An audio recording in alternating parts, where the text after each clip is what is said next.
यहाँ से अमेरिका जाना चाहें तो कौन मेरा वीज़ा बनाएगा, कौन मेरा सामान चढ़ाएगा, एरोप्लेन कहाँ से मिलेगा, टैक्सी कहाँ से मिलेगी, कितने स्टॉपेज में रुकना पड़ेगा, खाने में क्या खाएंगे, वहाँ जाके क्या करेंगे, so much of planning just going America. अजी अमेरिका छोड़ो, यहाँ से जाएंगे ताजमहल देखने के लिए आगरा, उसमें भी प्लानिंग। लेकिन हम कभी भी मर सकते हैं, कभी भी शरीर छूट सकता है, उसकी कोई प्लानिंग। युधिष्ठिर महाराज कहते हैं निधनम पश्यन अपि न पश्यति, दूसरों के निधन कार्यक्रमों में आकर हम शोक व्यक्त करते हैं और चले जाते हैं, सीखते कुछ भी नहीं कि कल हम भी मरेंगे, इस संसार को हमें छोड़ना पड़ेगा। तो यहां पर हम चर्चा करेंगे भगवान केशव ने गरुड़ को क्या ज्ञान प्रदान किया। वो कहते हैं कि जब शरीर रोगी अवस्था में हो जाता है, रोगी अवस्था में, अब इसमें यह नहीं कहा रोगी होगा तो 60 साल का होना चाहिए, रोगी 5 साल का भी हो सकता है, 15 साल का भी हो सकता है। छोटे छोटे बच्चों को कैंसर है, कार्डियक पेशेंट्स हैं, जाते हैं हम हॉस्पिटल्स में लेक्चर देने, एम्स में, वहां देखते कार्डियक पेशेंट है, 3 महीने का बच्चा कार्डियक, दिल की उसको खराबी है, उसका हार्ट ट्रांसप्लांट हो रहा है। नियोनेटल कार्डियक पेशेंट, नियोनेटल बिल्कुल बच्चा। तो कभी भी रोग आपको पकड़ सकता है, जिस दिन रोग पकड़े समझो मृत्यु तैयार है। बुढ़ापा आए तो मृत्यु तैयार है ना। बुढ़ापा आए तो अभी आदमी बोलता है रिटायर हो गए, अभी बुढ़ापा आया। 1 साल के बच्चे से पूछो हाउ ओल्ड आर यू, क्या कहता है 1 ईयर। कभी कोई कहता है 1 ईयर यंग, जी अभी तो नया नया जवान हूं, एक साल का यंग, क्या कहता है 1 ईयर। और आप कहते हैं बुढ़ापे के बाद मृत्यु नजदीक है, इसका मतलब 1 साल के भी बाद मृत्यु नजदीक ही है। आई एम 1 day old, 1 दिन के बाद भी मृत्यु नजदीक है। Anybody can go any time and what is your preparation, तैयारी क्या है।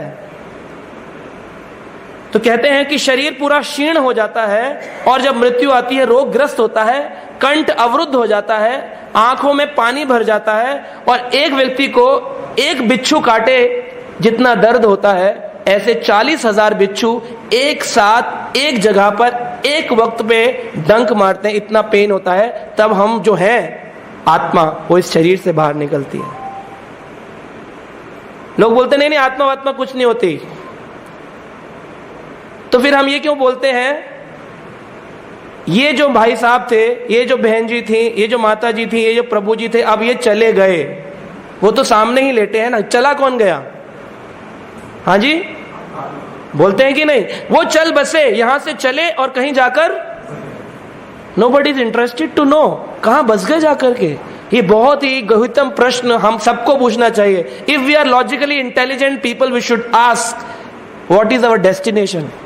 मेट्रो में कोई मिले और पूछे कहां जा रहे हैं, कह रहे पता नहीं, कहां उतरेंगे पता नहीं, कहां से बैठे थे पता नहीं, तो क्या कहेंगे उसको, बुद्धिमान। चाहे हम इंटेलिजेंट कितने भी हो, इंजीनियर हो, डॉक्टर हो, लॉयर हो, मैनेजर हो, अगर हमको अपने बारे में ज्ञान नहीं, क्योंकि ये शरीर यहीं छूट जाने वाला है, जीनहीन होकर के, कोई आज तक लेकर नहीं गया, not even a single penny, तो क्या जाने वाला हमारे साथ, हम ऐसे ही जाएंगे, खाली हाथ आए थे खाली हाथ जाए, फिर भी बटोरने में लगे, है ना। तो आप सोचिए कि वो कह रहे हैं कि भगवान कहते हैं कि पहले मैं उसे रोग देता हूं, घुटनों का दर्द देता हूं, आंखों पे चश्मा देता हूं, सुनने की उसकी क्वालिटी छीन करता हूं, बहुत सारे नोटिस भेजता हूं फाइनल जजमेंट से पहले। जैसे कोर्ट के नोटिस आते हैं कि नहीं आए तो फिर हम भेजेंगे, नहीं आए तो हम भेजेंगे, मेरी शरण में नहीं आए तो हम भेजेंगे, बहुत नोटिस आते हैं। बाल सफेद हो गए तो डाई कर दिया, आंखें खराब हो गई तो चश्मा लगा लिया, कान में सुनने की प्रॉब्लम तो हियरिंग एड डाल दिया, घुटने में प्रॉब्लम हुई तो नी हिंज लगा दिया। लेकिन ये तो सुपरफिशियल सॉल्यूशन है, बाहरी आवरण। सच्चाई में ये है कि नोटिस आ रहा है कि आप जा रहे हैं, तरफ जा रहे हैं, डेस्टिनेशन आने वाला है फाइनल। आर यू रेडी, क्या आप तैयार हैं। पूरी जीवन निकल जाता है व्यक्ति का सिर्फ इस संसार में इकट्ठा करने में, और कहते हैं कि जब फाइनल डेस्टिनेशन आता है तो 2 यमदूत आते हैं, और 2 यमदूत उस आत्मा को रिसीव करने के लिए, जैसे आप अगर नोटिस सुन के कोर्ट नहीं गए, अगर आप हमारा प्रवचन सुन के मंदिर नहीं आए, आप अपने रोगग्रस्त होकर के मंदिर नहीं गए, भगवान का नाम नहीं लिया, तो अंत काल में 2 लोग आते हैं, 2 इंस्पेक्टर भेजते हैं, 2 पुलिस वाले आएंगे घर पे नोटिस लेकर के, चलो तो उस आत्मा को शरीर से, हमको मतलब शरीर से निकालते हैं, शरीर यहीं छूट जाता है और हमको लेकर के चला जाता है। तो जब हमारा चलना प्रारंभ होता है तो कहते हैं हम निकलते कहां से हैं। जैसे कार में आप जा रहे हो तो कार के अंदर गेट होता है, कौन से गेट से उतरते हैं आप? कौन से गेट से उतरते हैं? कभी लेफ्ट साइड से, कभी राइट साइड से, कभी पीछे वाले से, कभी डिग्गी से निकलते। कई लोग डिग्गी से निकलते, वो बिल्कुल जिसे कहते हैं एकदम शैतान दिमाग व्यक्ति। ऐसे ही हमारे 7 गेट ऊपर है, 2 गेट नीचे हैं। कौन कौन से गेट हैं? 9 द्वारों का पिंजरा, रहता पंछी कौन? इसमें कौन पंछी रहता है? आत्मा। 9 द्वार हैं हमारे, 2 आंखें, 2 कान, 2 नथुने, 1 मुख और 2 जनेंद्रियां। यहां से निकलती आत्मा, या तो जब यहां से निकलती तो आंखें बाहर आ जाती। कहते पिताजी की आंखें बाहर आ गई थी, मतलब इस गेट से पिताजी गाड़ी को छोड़ के उतर गए। ये गाड़ी है ना, बॉडी, यंत्र आरूढ़ी माया, इस यंत्र पे आरूढ़ होकर आत्मा घूम रही है। ब्रह्म्या सर्वभूतानि, सारी जगत में घूम रही है इस यंत्र पे आरूढ़ होकर। यहां से निकलेगी, या तो किसी का नाक से मल बाहर आ जाता है, म्यूकस बाहर आता है मरते वक्त, और यहां से बाहर, तो ये मतलब नाक से आत्मा निकल गई। कान से मैल आ जाता है तो कान से, मुख से निकलती है, जीभ बाहर आ जाती है, ऐसे हो जाता है तो मुख से निकल गई। और किसी ने इतना भयभीत हो जाता है यम के दूत को देख करके, वो शरीर छोड़ने से पहले आ जाते हैं, 2 दिन पहले, कह रहे चलिए रेडी, ये नोटिस है आपका। तो देखकर इतना हैरान होता है, इतने ऊंचे ऊंचे, इतने खतरनाक व्यक्ति, लोगों को लगता है इम्पॉसिबल, इम्पॉसिबल। ऐसा थोड़ी होता है, क्योंकि हम बहुत हॉलीवुड बॉलीवुड पिक्चर देखते हैं ना, इसलिए हमको अब भगवान पे, शास्त्रों पे भरोसा होना बंद हो गया है। पर गरुड़ पुराण स्वयं भगवान के अवतार वेद व्यास द्वारा रचित वर्णन करता है, यम के 2 दूत आते हैं और उसको रस्सी से खींचते हैं, चलिए आपकी यात्रा प्रारंभ। यात्रा भी कोई छोटी मोटी नहीं होती है, बहुत बड़ी यात्रा है। तो कई लोग पूछते हैं कितने दिन तक आत्मा उसी स्थान पर रहती है। तो मैंने विस्तृत जानकारी इसमें उपलब्ध करी आप लोगों को सुनाने के लिए। सभी लोग प्रश्न पूछते, कुछ लोग हमारे सेमिनार चल रहा है वहां से यहाँ आ गए, क्यों आए? बोले हम इसके बारे में जानना चाहते हैं, मृत्यु पर्यंत के ज्ञान के बारे में हम अज्ञानी हैं। तो उसका वर्णन इसमें गरुड़ पुराण में है। तो हमारे शरीर में 3 प्रकार का शरीर रहता है। ऊपर हमारा 5 तत्वों का शरीर है, भूमि, गगन, वायु, अग्नि, नीर, 5 चीजों का बना स्थूल शरीर। इसके नीचे रहता है एक छोटा शरीर जिसको कहते हैं सूक्ष्म शरीर। उसमें 3 चीजें रहती हैं, मन, बुद्धि, अहंकार। उसके अंदर एक और शरीर होता है जिसको कहते हैं सत, चित, आनंद, आत्मा। स्थूल शरीर को यहां आपके क्रिमिनेशन के लिए, अंतिम संस्कार के लिए छोड़ देते हैं। सूक्ष्म शरीर को आत्मा के साथ में, मतलब आपको निकाल करके ले जाते हैं। शरीर तो आपका खाली यंत्र है। जैसे मेरा कुर्ता, ये तो मैंने धारण किया है। अगर मैं कुर्ता उतार के चला जाऊं तो ये नहीं कह सकते अरे प्रशांत मुकुंद प्रभु जी तो यहीं रह गए, चले गए ना, कुर्ता उछाड़ गए। ऐसे ही वासाम से जीर्णानि यथा विहाय, जैसे ही पुराना हो जाता है शरीर, आत्मा छोड़ करके दूसरे शरीर में प्रवेश कर जाती है। तो जो लोग सकर्म करते हैं, अच्छा कर्म, उन लोगों के साथ क्या होता है? जो लोग विकर्म करते हैं उन लोगों के साथ क्या होता है? और जो लोग भक्ति करते हैं, अकर्म, हर एक चीज भगवान को जोड़कर करते हैं, उनके साथ क्या होता है? वो चर्चा करते हैं। कहते हैं कि जब स्थूल शरीर को छोड़ करके सूक्ष्म शरीर और आत्मा को यम के दूत निकाल के ले जाते हैं, तो वहां पर वो कहता है मैं अपने परिवार के साथ रहना चाहता हूं, क्योंकि अभी उसको ट्रैवलिंग के लिए तो एक गाड़ी चाहिए। उस शरीर को कहते हैं अतिवाहक शरीर, या फिर कहते हैं उसको यातना शरीर। क्या कहते हैं? या फिर अतिवाहक। अतिवाहक मतलब तेज गति से चलने वाला वाहन। अतिवाहक शरीर को प्राप्त करते हैं। लेकिन वो प्राप्त कैसे होता है? अगर अच्छा पुत्र हो। अगर घर में पुत्र अच्छा ना हो, पू नामक नरक से तारने वाला पुत्र होता है, मतलब जो पू नामक नरका त्रायते इति पुत्रा, जो पू नामक नरक से नहीं तार सकता वो होता है लड़का, जो कि माँ बाप के लड़ने के बाद लड़ाई करता है कि मेरे को पैसा दो, मेरे को पैसा दो।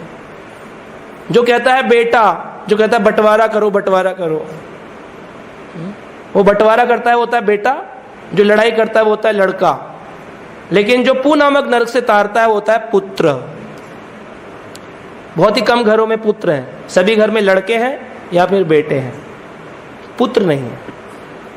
10 दिन तक आत्मा वहीं रहती है, 10 days। लोगों को लगता है चौथे में उठाला करके अपने अपने काम पे चले गए, बाबूजी घर में बैठे हुए, कह रहे अरे कोई खाना ही नहीं दे रहा, सब अपने अपने ऑफिस में बिजी हो गए। 10 दिन तक आत्मा उसी स्थान पर रहती है कि मुझे भोजन दो। हर रोज एक एक पिंड दान दिया जाता है। पहले दिन के पिंड से उसको यातना शरीर का सिर प्राप्त होता है, सिर। दूसरे दिन के पिंड से उसको गर्दन और कंधे प्राप्त होते हैं। तीसरे दिन के पिंड से उसको हृदय प्राप्त होता है। चौथे दिन के पिंड से पीठ प्राप्त होती है। पांचवें दिन के पिंड दान से उसको धुनी प्राप्त होती है, नीचे का हिस्सा। और छठे दिन के पिंड से उसको जो है नीचे का कूला प्राप्त होता है, पेल्विक ग्रिडल। 7वें दिन से जांघ प्राप्त होती है, थाइज। 8वें दिन में घुटने, 9वें दिन में पूरा टांग।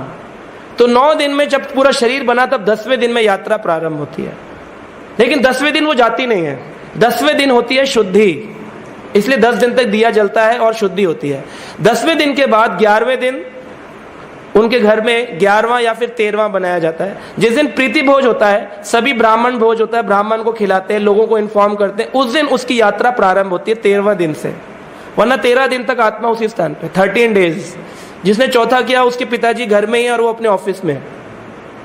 उसने लगा शरीर जला दिया, अपने शरीर तो जलाया ना, अंतिम संस्कार किया, परंतु पिताजी का क्या, जो एक शाश्वत आत्मा थे, तो आत्मा कभी नहीं मरती है।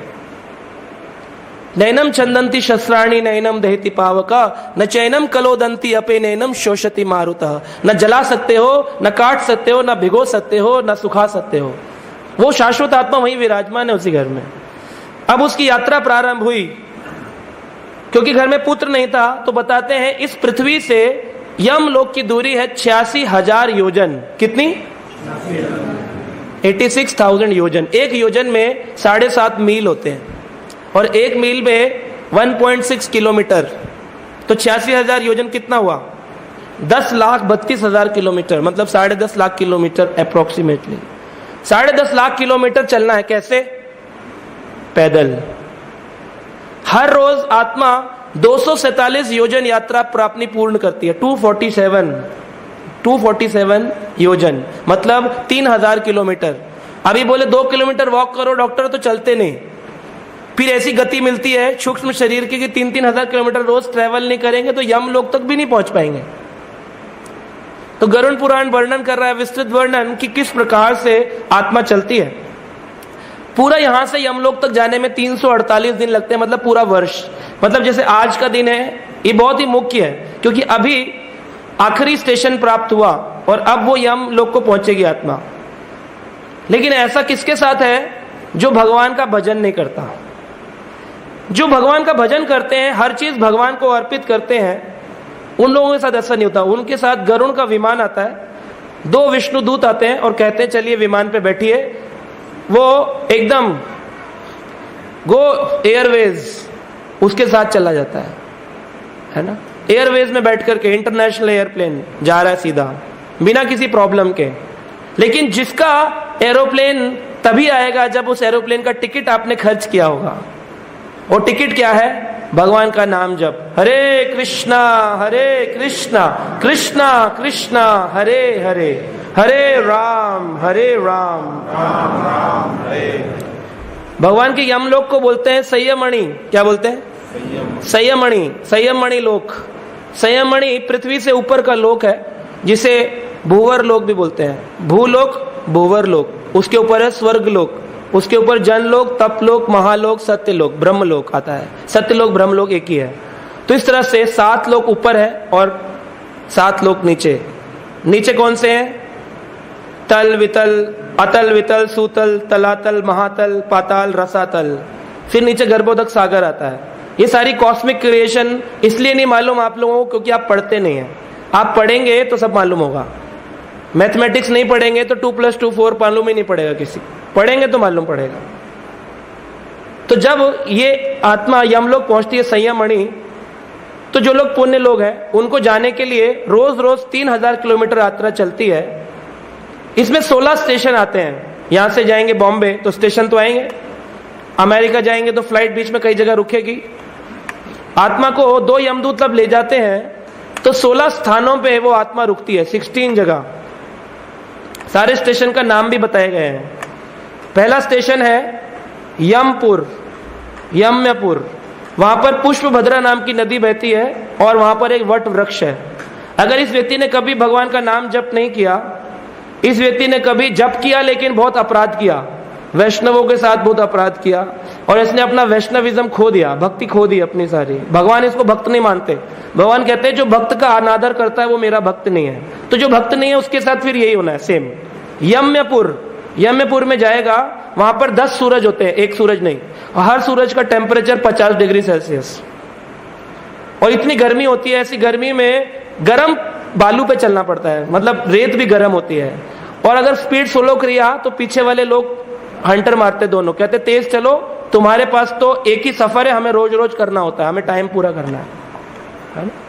और फिर वहां पर पेड़ की छाया उसको मिलती है जिसने पुण्य किए हो, जिसने पाप किए हो उसको पेड़ भी नहीं मिलते।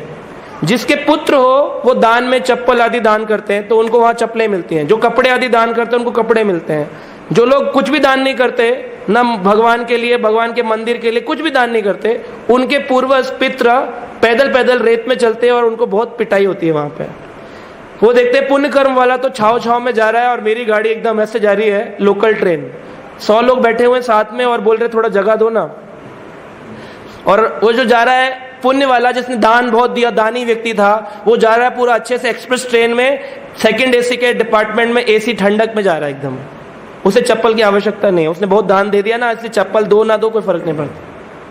लेकिन जिसने दान भी नहीं दिया, बड़ा कंजूस था, मैं दान नहीं दूंगा, मंदिर को कुछ नहीं करूंगा, ये करूंगा वो करूंगा, किसी के साथ अच्छा नहीं करूंगा, गाय को खाना नहीं दूंगा, बस मेरा मेरा मेरा मेरा, वो व्यक्ति ऐसे जा रहा है पैदल पैदल। ऊपर से संस्कार भी नहीं दिए, मॉरल वैल्यूज अपने बच्चों को पीछे कि बेटा जब मैं चला जाऊं तो क्या करना चाहिए, ये ज्ञान सुनते नहीं है लोग। बहुत ही जरूरी है, जितना इंजीनियरिंग जरूरी है, जितना एस्ट्रोलॉजी जरूरी है, जितना एस्ट्रोनॉमी जरूरी है, the same importance is life after death, मरने के बाद क्या।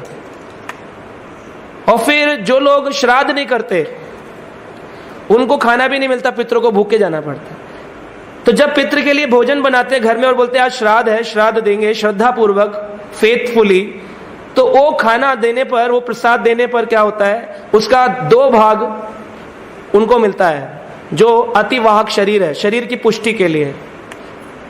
उसका 1/4 भाग आत्मा को मिलता है और 1/4 भाग यमदूतों को मिलता है। लेकिन अगर किसी बच्चे ने भोग ही नहीं लगाया, प्रसाद ही नहीं निकाला श्राद्ध के दिन, तो क्या होगा, शरीर क्षीण हो जाएगा, जो मिला है अतिवाहक, आत्मा भी भूखी, और यमदूत भूखे होते हैं तो वो और मारते, कहते तेरे कारण हम भी भूखे हैं। तू तो खाया नहीं, साथ में तूने संस्कार नहीं दिए अपने बच्चों को, कभी मंदिर नहीं लेके गया, पिटाई ले, है ना। 348 दिन तक ये पिटाई जारी रहेगी। और 16 स्टेशन है, यम्यपुर, उसके बाद आता है समयपुर, फिर आता है शौरीपुर, फिर आता है गंधर्वपुर, फिर आता है शालिग्रामपुर। शालिग्राम जो है पुल, वहां पर पत्थरों की वर्षा होती है। ये अलग अलग बड़े ही भयानक है, जितना जितना आगे स्टेशन बढ़ेगा भयानक स्टेशन है। हाँ? शैलपुर में बहुत ही ज्यादा वर्षा होगी पत्थरों की, शैलग्रामपुर। फिर होता है कौरंचपुर, क्रूरपुर में बहुत क्रूरता से बड़े बड़े लाल लाल आंखों में लोग देखेंगे, डराएंगे आपको, क्रूरपुर। विचित्रपुर आएगा, एकदम विचित्रपुर। फिर ब्रह्मपुर, दुखपुर में बहुत दुख मिलने वाले हैं जैसे इस संसार में मिल रहे हैं। नानकक्रंदपुर, सुप्तपुर, रुद्रपुर, पर्यावर्षणपुर। उसके बाद बताते हैं शीतधायपुर। शीत मतलब इतनी ठंडा पड़ेगी, -40 डिग्री सेल्सियस टेम्परेचर, और इधर कोई दान नहीं दे रहा, आपका बच्चा कपड़ा वपड़ा कुछ दिया नहीं तो बेचारा ठंड में चला जा रहा है। शीतधायपुर, शीत ढाती है। और लास्ट में आता है बहुभीतिपुर, ये आखिरी स्टेशन 11वें महीने में मिलता है। तो एक साल 348 दिन में आत्मा ये 16 स्टेशन कवर करती है। और हर दिन स्टेशन पे जब वो पहुंचता है उसको कुछ न कुछ श्राद्ध का भोजन चाहिए होता है। लेकिन परिवार के लोगों को संस्कार नहीं है, ज्ञान नहीं है, अज्ञानी लोग क्या देंगे। तो इस तरह से कोई नाम जप नहीं किया तो उसके जीवन में इस तरह से उसको सफर करना पड़ेगा, भयानक सफर, है ना। 11वें महीने में ये आत्मा पहुंचती है, इसीलिए श्राद्ध कर्म आखिरी दिन किया जाता है, नॉट 12वें महीने में, 11वें महीने में। क्यों करते हैं? इसलिए करते हैं क्योंकि 12वें महीने में वो पहुंच जाएगी यमलोक पे, तब होगा डिसीजन उसका क्या करना है क्या नहीं करना है। जो लोग एंड में पहुंचेंगे उन लोगों के बारे में बताया गया है कि वहां यमराज के लोक में पहुंचकर उनको सबसे पहले मिलना पड़ेगा वहां के जो हेड होते हैं यमराज के गेट पर संयमणि स्थान में, और उनका जो ऑफिस है वो 44 योजन का है, 44 योजन, मतलब 330 मील का ऑफिस। आपका ऑफिस कितना बड़ा है? 330 मील का ऑफिस यमराज का है। यमराज के ऑफिस में आपको खड़ा कर देंगे, 2 डोर कीपर होते हैं, 2 गेट कीपर। वो कहेंगे जब लेक्चर चल रहा था तुम सो रहे थे या लेक्चर चल रहा था तुम श्रवण कर रहे थे? जो सो रहे थे उन लोगों को बोलेंगे, उनका नाम है श्रवण और श्रवणी। यमराज के जो गेट कीपर उनका नाम है क्या? श्रवण और श्रवणी। माताओं को श्रवणी चेक करती है, जैसे होता है ना जब जाएं आप टी टी टी, तो माताओं को एयरपोर्ट पे माता चेक करेंगी, प्रभु को प्रभु चेक करेंगे। श्रवण को, पुरुष को श्रवण, स्त्री को श्रवणी। श्रवणी लोग कहेंगे आओ इधर चेक कराओ। श्रवण जो है बहुत पावरफुल है, कोई छोटा मोटा नहीं, यमराज का वैष्णव है, बहुत महान यमराज, उनका एक गेट कीपर है। जैसे जय विजय भगवान विष्णु के द्वारपाल है, पुण्यशील और सुशील भगवान के द्वारपाल है, सिमिलरली यमराज के द्वारपाल है श्रवण और श्रवणी। श्रवण कहता है कि मैं जानता हूं तुमने क्या क्या सुना और क्या क्या किया, क्योंकि उसकी सुनने की शक्ति बहुत है। जैसे अभी यहाँ जितने लोग बैठे हैं उधर डिटेल जा रही है पूरी पूरी कि सारे लोग इस समय कथा श्रवण कर रहे हैं, तो आपका खाता जितना नेगेटिव है वो पॉजिटिव में ट्रांसफर हो रहा है। जैसे बैटरी चार्ज होती है तो एकदम से वो भरने लगता है, सेम अभी भर रहा है आपका। और जो लोग सो जाएंगे बीच में तो श्रवण को मालूम पड़ेगा किसने श्रवण नहीं किया, तो वो उधर नेगेटिव कर देगा खाता। तो जिसको नींद आ रही है वो खड़ा हो जाए और पीछे जाकर सुन ले, लेकिन सुने जरूर। श्रवण और श्रवणी 2। श्रवणी और भी एक्सपर्ट है, वो जानती है आपके मन में क्या चल रहा है। कोई सोच रहा होगा क्या फालतू बोल रहे हैं, इतना बोल रहे हैं, हमें बुला लिया, हम तो प्रसाद के लिए आए थे, शोक व्यक्त करने आए थे। इसका किसी के मन में ऐसा चलेगा तो क्या होगा? क्या होगा? श्रवणी को मालूम पड़ जाता है सारा कुछ। श्रवणी जानती है इनके मन में क्या है, और फिर उसका नेगेटिव बैलेंस चालू हो जाता है। तो श्रवण और श्रवणी ये दोनों जाकर के 330 मील के जो बड़ा ऑफिस है उसमें बहुत सारी हार्ड डिस्क है, आपके जीवन पर्यंत पिछली बार आत्मा ने क्या क्या किया और आगे क्या क्या मिलने वाला है वो सारा बही खाता बहुत सारी हार्ड डिस्क में या सॉफ्टवेयर्स में रखा हुआ है। वो सीधा जाकर चिप लगाते हैं। कौन से chip? Bio chip. Garuda Purana में अभी एक लेटेस्ट गरुड़ पुराण आया है, उसमें लिखा है बायो चिप। लेकिन बायो चिप बोला तो बायोलॉजिकल चिप, मतलब हमारे आत्मा में ये परमात्मा साथ में है। सीसीटीवी कहते ऊपर वाला सब देख रहा है। सीसीटीवी ने अभी ऐड उठाया है, ऊपर वाला सब देख रहा है। एक्चुअली वो इधर बैठ के देख रहा है, अंदर बैठ के। आपके मन में क्या चल रहा है वो भी सारा श्रवणी को मालूम है, और आप क्या सोच रहे हैं, क्या कर रहे हैं, क्या सुन रहे हैं, वो श्रवण को मालूम है।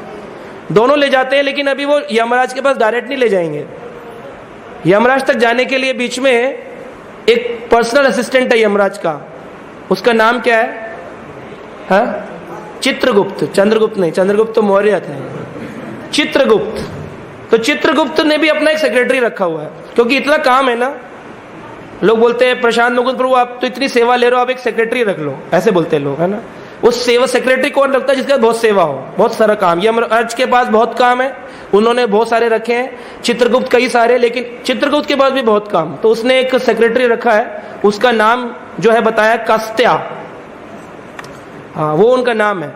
और वो क्या करते हैं, वो सारा डिटेल बताते हैं कि चलो चलो इनका बायो चिप लैपटॉप में लगाओ, डेटा खोलो, MIS रिपोर्ट चेक करो, कितना पुण्य किया, कितना पाप किया। एक्सप्रेस ट्रेन से आया है, मालगाड़ी से आया है, पैदल चल के आया है, पिटता हुआ आया है, लाल लाल मुंह है, कैसा हालत है इसकी। वहां पे 4 डोर होते हैं, दक्षिण, पूर्व, पश्चिम, उत्तर। वो सारा जैसे डिटेल डालेंगे पता चल जाएगा। भगवान का नाम होता तो नींद आती थी, पार्टी होती थी तो खुल जाती थी, खाने में भोग आता था तो नहीं खाते थे, नॉनवेज आता था तो कूद कूद के खाते थे, सारा डिटेल आता उसमें। और फिर वो नीचे ऑडिटर बैलेंस शीट में नीचे बैलेंस तो कलर आता है, रेड कलर आया तो नरक, ग्रीन कलर आया तो ग्रीन पास हो गया तो स्वर्ग, और अगर कोई कलर नहीं आया तो वैकुंठ धाम।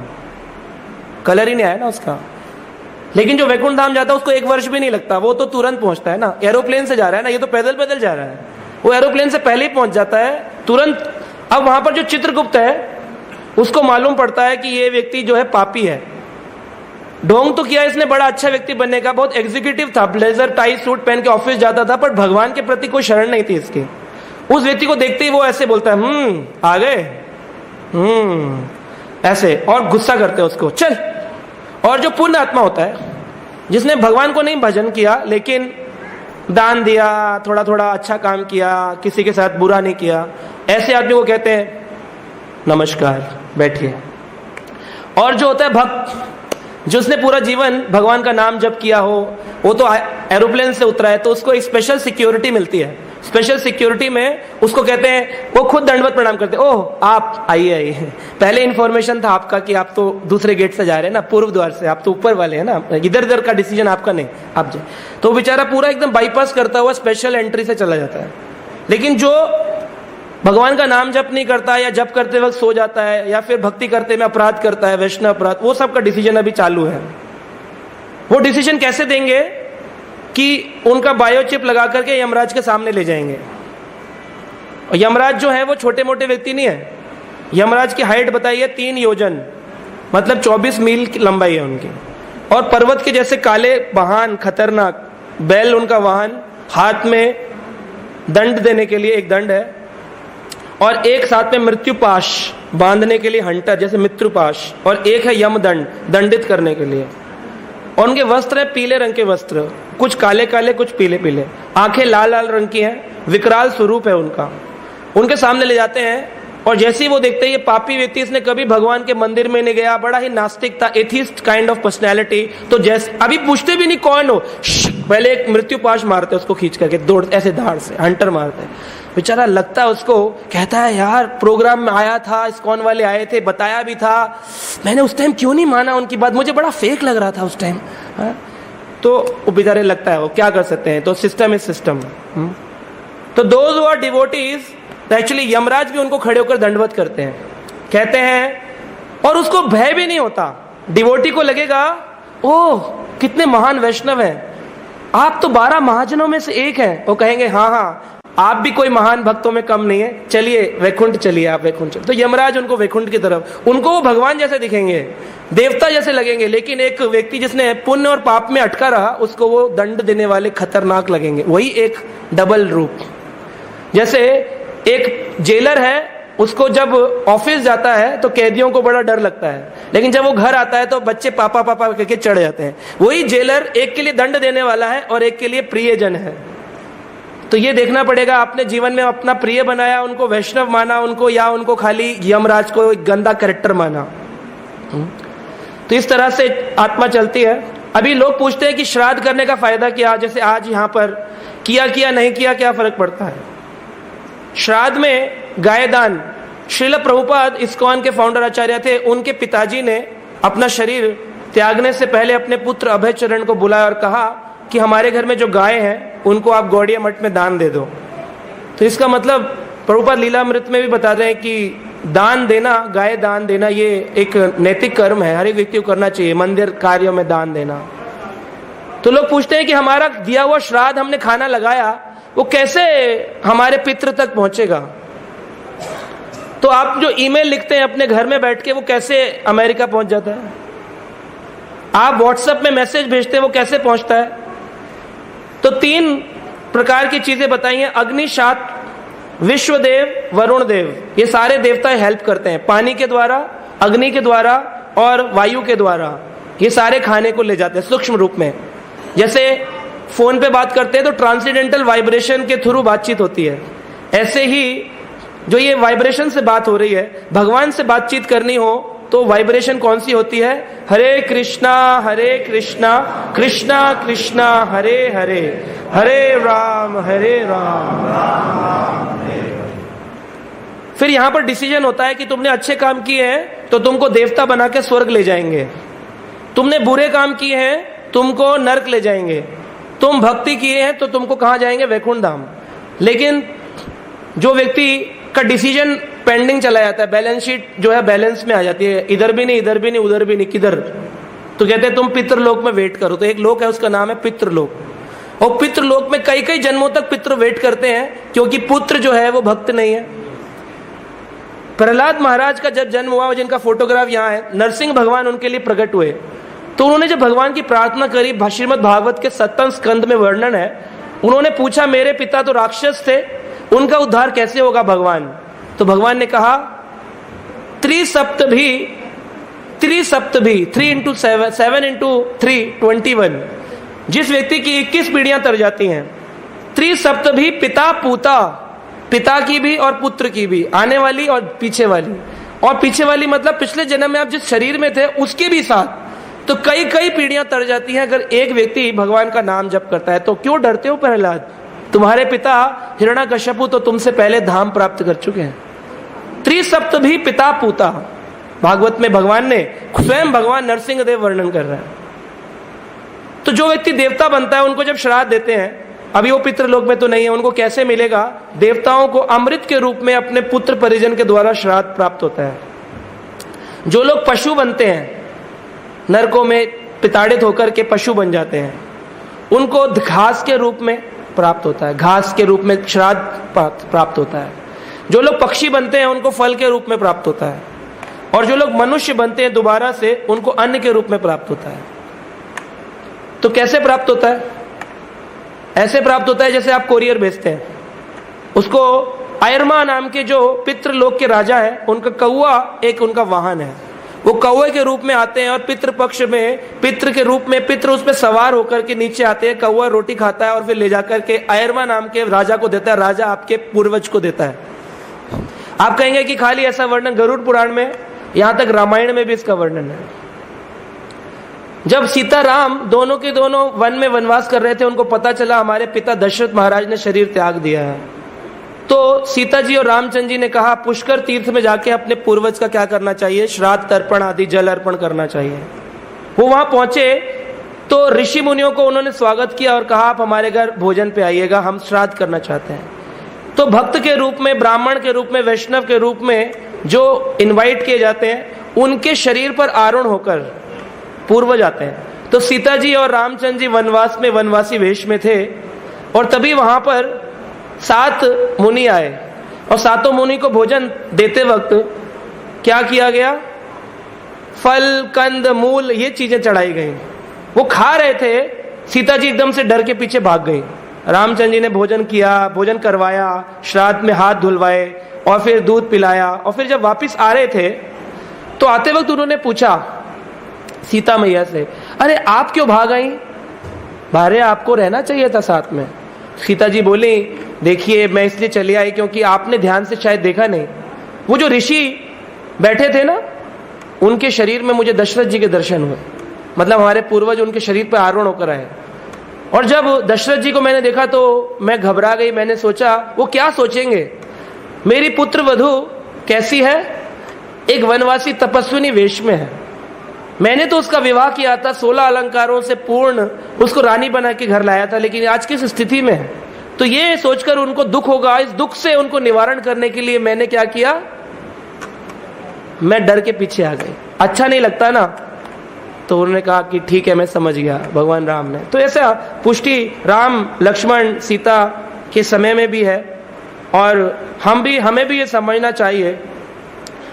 लोग कहते हैं कि किस प्रकार के दान करना चाहिए। भगवत गीता के 18वें अध्याय में, पूर्ण अध्याय में भगवान कहते हैं, यज्ञ दान तपः कर्मा ना त्याज्यम कार्यम ततः यज्ञ दानम तपश्च एवा पावनानीनाम मनीषणाम।